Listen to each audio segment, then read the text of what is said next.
जय महाकाली भक्तों, जय माँ शमशान वासिनी आदेश।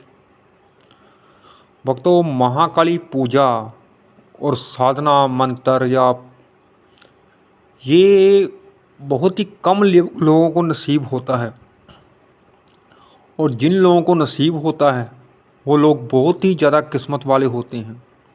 उन पर माँ दुर्गा की कृपा होती है, क्योंकि ये जो महाकाली रूप है माँ दुर्गा का, ये रूप बहुत ही प्रचंड रूप है।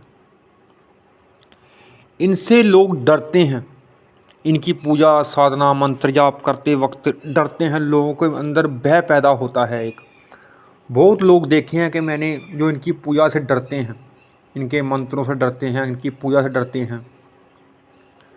लेकिन भक्तों, ये सब उनके नसीब में नहीं होता, इसलिए वो डरते हैं। और जो लोग ये पूजा करते हैं वो बहुत ज़्यादा किस्मत वाले हैं। और जो महाकाली चालीसा है ये सबसे शक्तिशाली है, और सबसे बड़ी बात यह है कि इनका कोई नुकसान नहीं है, नेगेटिव प्रभाव नहीं पड़ता इंसान के जीवन पर, क्योंकि मंत्रों से नेगेटिव ऊर्जा को बहुत ज़्यादा तकलीफ़ होती है और वो आप पर अटैक कर देती है। लेकिन काली चालीसा से इससे ऐसा कुछ नहीं होता। और दीपावली की रात इस पाठ को जागृत किया जा सकता है, और जागृत किस तरीके से करना है वो विधि बताने जा रहा हूँ मैं आपको। इससे पहले आप चैनल को प्लीज़ सब्सक्राइब और लाइक कर दीजिए। भक्तों, ये पाठ आपने दिवाली की रात 9 बजे के बाद शुरू करने हैं। जितने मैं कहूँगा उतने अगर करेंगे तो फिर ये जागृत होगी, नहीं तो नहीं होगी।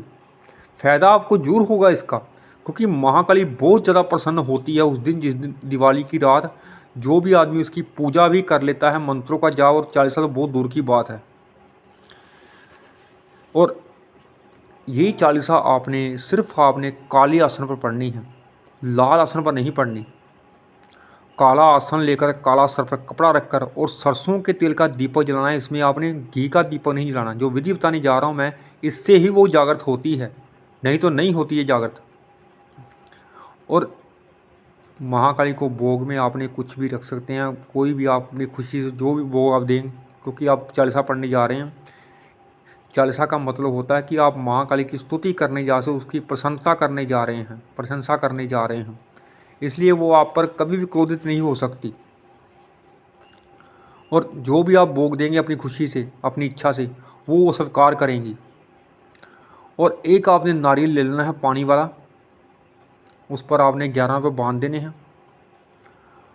और पहले आपने रुद्राक्ष माला के साथ महाकाली की जिस पटरे पर आपने तस्वीर रखनी है, उस पटरे पर आपने काला कपड़ा ही बिछाना है, और कपड़ा नहीं होना चाहिए कोई भी। और काली ही चुनरी आपने महाकाली को अर्पित करनी है उस दिन। नई लेकर आए, पुरानी ना हो। और रुद्राक्ष माला के साथ पहले अपने कुल देवता, अपने पितरों का आशीर्वाद लेकर उसके बाद आपने भगवान शिव को गुरु बना लेना है। अगर आपका गुरु नहीं है तो बिना गुरु के ये चालीसा आपने जागृत नहीं करनी, क्योंकि आप इसे सिद्ध करने जा रहे हैं, जागृत करने जा रहे हैं, इसलिए गुरु की आवश्यकता इसमें पड़ती है। ऐसे आप चालीसा पढ़ते हो तो उसमें गुरु, वैसे भी महाकाली पूजा के लिए भगवान शिव को गुरु बना लेना चाहिए अगर आपका गुरु नहीं है तो, क्योंकि महाकाली पूजा से नेगेटिव ऊर्जा को तकलीफ़ होती है जब आप मंत्रों का जाप करते हैं, को पूजा करते हैं। क्योंकि महाकाली पूजा बहुत बड़ी पूजा है। महाकाली का आप नाम भी घर में ले लेते हैं अपने, तो अगर आपके घर में नेगेटिव ऊर्जा है तो उसे आग लगनी शुरू हो जाती है, उनके अंदर डर शुरू हो जाता है, डर बैठ जाता है उनके अंदर। जैसे अब किसी आदमी के नाम से डर लगता है, वैसे ही महाकाली के नाम से जो नेगेटिव ऊर्जा है उसको डर लगता है, इसलिए वो आप पर अटैक कर देती है। इसलिए गुरु बनाना बहुत ज़रूरी है इसकी पूजा साधना के लिए। गुरु आपने भगवान शिव को बनाकर एक मंत्र आपने भगवान शिव का कर लेना है, एक माला। उसके बाद आपने गणेश माला करनी है। उसके बाद आपने फिर एक माला भगवान शिव के मंत्रों की करनी है। उसके बाद मैंने माला अपनी जहाँ रखते हैं वहाँ रख देनी है। और काली चालीसा अपने हाथ में ले लेनी है, वो काली चालीसा पढ़नी है जो मैं कहूँगा आपको।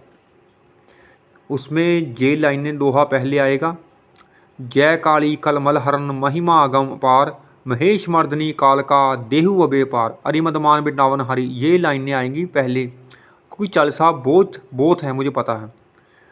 अगर आप इंटरनेट से निकालने हैं तो इंटरनेट से निकाल सकते हैं, फ़ोन भी पढ़ सकते हैं। ये नहीं कि आप चालीसा बाज़ार से ही लेकर आएँ, आप फ़ोन में भी निकाल सकते हैं ये चालीसा। गूगल में सर्च करेंगे तो चालीसा निकल आएगी ये वाली, क्योंकि चालीसा तो बहुत निकल गई, आपने यही चालीसा पढ़नी है। और 101 108 पाठ आपने इस चालीसा के करने हैं। और याद रखें कि आपने संकल्प लेकर करने हैं। और अगर आप कर सकते हैं तो फिर ही करें, ये नहीं कि आपने 50 चालीसा पढ़ी या 51 पढ़ी, 51 पढ़ के छोड़ दूँ मैं। अगर आपने संकल्प ले लिया एक बार तो फिर आपने 108 ही पढ़कर उठना है। और जब आप उठें तो जल आपने सामने रखा हुआ, जो आपने जल आपने सामने रखकर बैठना है। जल ज़मीन पर गिराकर आपने अपनी अनामिका उंगली से अपने माथे पर तिलक करना है। ओम इंद्राय नमः, ओम शचिपतयाय नमः, ओम शक्राय नमः। इस मंत्रों का आपने जाप करना है ताकि आपके जो पाठ किए हैं वो चोरी ना हो सकें। नहीं तो आपके जो पाठ किए हुए हैं वो इंद्रदेव चुरा लेता है, और जो बाकी के बचे हैं वो भैरव चुरा लेता है, जो एरिया का क्षेत्रपाल होता है। इसलिए आपने इन मंत्रों का जाप कर कर ही उठना है ताकि आपका जो पाठ है वो चोरी ना हो सकें। याद रखें, क्योंकि जाप चोरी हो जाता है अगर इन मंत्रों का जाप नहीं किया जाए तो। कभी भी आप चालीसा पढ़ते हैं, 1 पढ़ते हैं, 2 पढ़ते हैं, 3 पढ़ते हैं, इन मंत्रों का जाप करके ही उठा करें, नहीं तो आपके जो पाठ है वो चोरी हो जाते हैं। मंत्र जाप किया आपने तब भी आप ये काम करके ही उठें। और कुछ भी पूछने के लिए आप कमेंट कर सकते हैं। जय महाकाली।